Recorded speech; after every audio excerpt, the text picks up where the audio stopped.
نفسیات بن جاتی ہے، یہ پھر زندگی میں ہر جگہ نقصان پہنچاتی ہے انسان کو، انسان کی شخصیت کو شکستہ کر دیتی ہے. تو یہ مزاج نہ رکھیے کبھی. بازار میں جب جائیے آپ اپنے یہاں سے اخلاقیات شروع کیجیے. زیادہ قیمت کی چیز اگر واقعاً ہے کوئی تو آپ اسے ہمدردانہ طور پر کم پرائس پہ لینے کی فکر نہ کیا کریں. جس کی جو قیمت ہے وہ دینے کا حوصلہ رکھا کریں. مزدور سے جب کام لیں، مزدور سے، تو یہ کوشش نہ کیا کیجئے کہ یہ مزدور ہے، غریب آدمی ہے، یہ کیا کر لے گا، اس سے 200 کی مزدوری کرا لو، 100 روپے دے دو. یہ نہ کیجئے گا. جن معاشروں میں یہ ہو رہا ہے وہ معاشرے ترقی نہیں کر رہے ہیں. وہاں چاہے حکومتوں کا خزانہ ہو یا سرمایہ داروں کا خزانہ ہو یا امیروں کبیروں کا خزانہ ہو، وہاں برکت نہیں ہے. نحوستیں برس رہی ہیں آسمانوں سے. مزدور کی مزدوری پوری دیں، نیت بھی نہ کریں کہ ان سے ہم 1000 روپے کی مزدوری کر رہے ہیں مگر 900 دیں گے، ہم 1000 تو نہیں دیں گے. یہ کون سی نفسیات ہے؟ یہ کون سا طرز زندگی ہے؟ پہلے تو اپنے روزمرہ کے معاملات میں یہ رکھیں کہ مزدور کا استحصال نہ کریں. اور یہ ہوتا ہے ہمارے مزاج میں داخل. مزاج ڈھلا ہوا ہے. ان لوگوں کو بھی میں نے دیکھا ہے جو سرمایہ دار ہیں، دے سکتے ہیں، لاکھوں روپے کی کار پہ بیٹھیں گے، لیکن جب پست طبقے کے، یعنی پست تو کوئی نہیں ہے اللہ کا بندہ، لیکن غریب طبقے کے کسی مزدور سے جب بات کریں گے تو جھڑک جھڑک کے اس کی مزدوری توڑ توڑ کے دیں گے اور اس کی محنت سے کم دیں گے. کیا بیمار نفسیات ہے، کیا بیمار نفسیات ہے. مائیں اپنے بچوں کی تربیت کریں کہ دیکھو بیٹا، یہ شرافت و کرم و بزرگواری کے خلاف ہے کہ تم زیادہ ارزش، زیادہ قدر کی چیز کم قیمت میں لینے کی نیت بھی رکھو.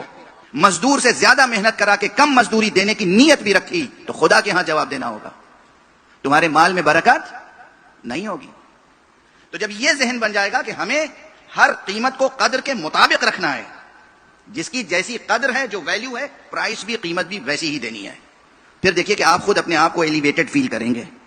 آپ محسوس کریں گے کہ آپ کا نفس بلند ہے، اس میں دناعت نہیں ہے، پستی نہیں ہے، میننس نہیں ہے، بلند ہے آپ کا وجود، بیچارگی نہیں ہے آپ کے اندر.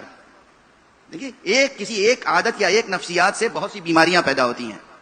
پھر آپ خود اپنے کو بیچارہ محسوس کرتے ہیں.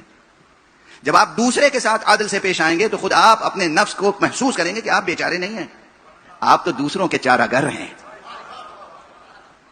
سمجھ میں آ رہی ہے نا؟ یہ ریاض یہ ہے. اصل سیر و سلوک یہاں سے شروع ہوتا ہے. پیغمبر کی بھی حدیث ہے، معصومین کی حدیث ہے کہ تم اچھے مومن کی پہچان یہ نہ سمجھو کہ جو مسجد میں بیٹھ کر زیادہ نمازیں پڑھتا ہو، دیر تک قرآن کی تلاوت کرتا ہو، خوب اللہ کا ذکر کرتا ہو بیٹھا ہوا، وہ بڑا مومن ہوگا. نہیں، تم پیسے کا معاملہ کر کے دیکھو، جو اس میں کھرا اترے وہ اللہ کا اچھا بڑا مومن ہوگا.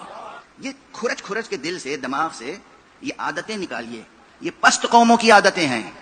یہ باطل کی پہچان ہے کہ ارزش کسی شے کی زیادہ ہے، ویلیو زیادہ ہے، پرائس آپ کم دینے کی نیت رکھتے ہیں. جب آپ یہاں سے شروع کریں گے، عموماً انقلاب اوپر سے نہیں آتا، نیچے سے آتا ہے. اگر یہ بڑا معاشرہ یہ تبدیل ہو جائے، آپس میں طے کر لیں ہم کسی کا استحصال نہیں کریں گے، تو اللہ کتنا خوش ہوگا میں آپ سے عرض نہیں کر سکتا. محمد اور آل محمد ائمہ کتنی دعائیں دیں گے آپ کو، کتنی دعائیں دیں گے، یہ ہم آپ سے عرض نہیں کر سکتے. یہ ایک بات تو یاد رکھیے کہ یہ جو عادتیں ہیں یہ معمولی چیز نہیں ہے. رات بھر نماز پڑھی آپ نے، نماز شب بھی پڑھی، فجر کے وقت آپ نے نافلہ فجر بھی ادا کی، فریضہ فجر ادا کیا اور فریضہ فجر اول وقت ادا کیا، اور اس کے بعد آپ طلوع آفتاب تک مصلی پہ بیٹھے رہے اور خوب تسبیحیں پڑھتے رہے، اور اس کے بعد اٹھے تو صبح صبح جب کسی مزدور کو ہائر کیا تو نیت یہ تھی کہ اس سے آج ہم 1000 کی محنت کرائیں گے مگر دیں گے 800. معلوم ہے نتیجہ کیا ہوا؟ وہ جو رات بھر آپ نے جاگ کے عبادت کی ہے سب ضائع ہو گئی، ضائع، برباد. ایک جملہ یاد رکھیے، فقہ اسلامی میں 2 چیپٹرز ہیں، ایک عبادات اور ایک معاملات. توضیح المسائل جو شائع ہوتی ہے اس میں بھی 2 جلدیں ہوتی ہیں، ایک عبادات، معاملات. عبادات، دعا اور عبادت، یہی جنت کی قیمت ہے، یہی آخرت کی تعمیر کرنے والی ہے. مگر دونوں میں نسبت کیا ہے؟ اگر آپ نے کوئی زمین خریدی اور وہ زمین خریدنے میں بد معاملگی ہوئی یا زمین غصب کر لی کسی کی، تو غصب کرنا ایک فعل ہے نا، ایک ٹکڑا زمین کا غصب کر لیا، ایک ہی تو گناہ ہوا. اب اس پر آپ قیامت تک نمازیں پڑھتے رہیے،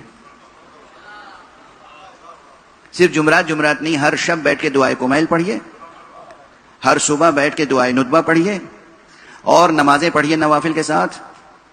ایک معاملے کی غلطی لاکھوں نمازوں کو باطل کر سکتی ہے، مگر لاکھوں نمازیں مل کے ایک معاملے کی غلطی کو درست نہیں کر سکتی. واضح ہے؟ لاکھوں نمازیں مل کر ایک غلط معاملے کو درست نہیں کر سکتی، لیکن ایک غلط معاملہ لاکھوں نمازوں کو باطل کر سکتا ہے. اس لیے معاملے میں کتنا کھرا اور سچا ہونا چاہیے. تو بحیثیت قوم تمام ملت اسلامیہ سے عرض کر رہا ہوں، تمام انسانوں سے. اور یہ فطری طور پہ اس کے لیے کوئی آسمانی کتابوں کی آیتیں دہرانے کی ضرورت نہیں. اس کے لیے صداقت کے لیے فطرت گواہی دیتی ہے. کیونکہ یہاں تقریباً بین الملل مجمع ہے. آج مجھ سے ملاقات کے لیے کرسچن حضرات بھی آئے تھے، برادران و علماء اہل سنت بھی تشریف لائے تھے، اور پھر بعض ہندو حضرات بھی چاہتے ہیں کہ مثلا ملاقات کریں. یعنی سب سن رہے ہیں. تو میں دست ادب جوڑ کے عرض کر رہا ہوں کہ ہمارے ہاں جو معاشرے میں عام ذہنی سطح پر کیفیت ہے، اگر وہ درست ہو جائے تو کتنا امن اور سکون پیدا ہوگا. مثلا نہ ہم اپنا گھر بنائیں غصبی زمین پر، اور اس میں ہوتا کیا ہے، بعض جگہوں پہ تو ہوتا ہے کہ پلاٹ آپ نے خریدا، آپ دیکھیے عجیب و غریب چھڑ گئی ہے بات، لیکن یہ سب دل کے پھپھولے ہیں جو پھوڑ رہا ہوں. اگر یہ باتیں بھی ممبر سے نہیں کہوں گا تو کہاں کہوں گا؟ پھر آپ ملیں گے کہاں ہمیں؟ اخلاص نیت، اخلاص نیت، اخلاص نیت. کسے کہتے ہیں اخلاص نیت؟ کہاں سے شروع ہوتی ہے؟ صرف وضو اور نماز میں اخلاص نیت. خلوص، خلوص کسے کہتے ہیں؟ خلوص، خلوص یعنی آلودگی سے پاک ہونا، صاف ہونا، خالص ہونا. ٹھیک ہے نا؟ یہ خالص کہاں سے ذہن اور قلب اور نیت وجود میں آتا ہے اور ارادہ وجود میں آتا ہے؟ آپ نے خوب گاڑھی کمائی، محنت سے کمائی، اور اس کے بعد 1000 گز کا پلاٹ لے لیا. اب جب گھر بنانا شروع کیا تو تھوڑی تھوڑی زمین، بس 2-2 4-4 انگل زمین جو ادھر ادھر تھی اس کو بھی شامل کر لیا. یہ کیا ہوا؟ یہ کیا ہوا؟ اب اس کے بعد آب و برکتیں اور خلوص باقی رہا؟ بہت خالص دودھ تھا مگر پھر بکری نے کچھ اس میں ملا دیا. وہ ہے نا اردو کی مثل. تو بعض لفظیں میں ممبر پہ استعمال نہیں کرنا چاہتا ہوں، تو مثل کو توڑ مروڑ کے ذکر کر دیتا ہوں کہ دودھ تو دیا بکری نے، بہت اچھا، مگر آلودہ کر دیا. آپ نے خود اپنی محنت، حلال اور پاک روزی اور کمائی جس میں برکت ہی برکت تھی، اس میں نحوست شامل کر دی. خود سوء اختیار سے نحوست شامل کر دی. اب آپ اس گھر میں، اس 4 دیواری میں بھی نماز پڑھتے رہیں تو آپ کے قدموں کے نیچے جو نماز پڑھ رہے ہیں وہ زمین تو آپ کی کمائی ہوئی ہے، مگر ادھر ادھر سے نحوستیں جھانک رہی ہیں. واضح ہے؟